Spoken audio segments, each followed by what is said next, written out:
In front of me I've got ASUS ROG Phone 5S.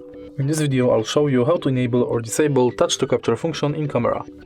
In the beginning enter camera, go to settings and switch this button to enable this function.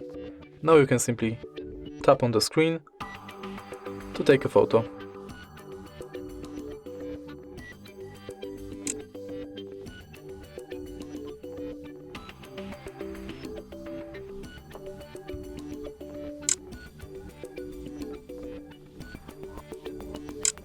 To disable it, again go to settings and switch this button off.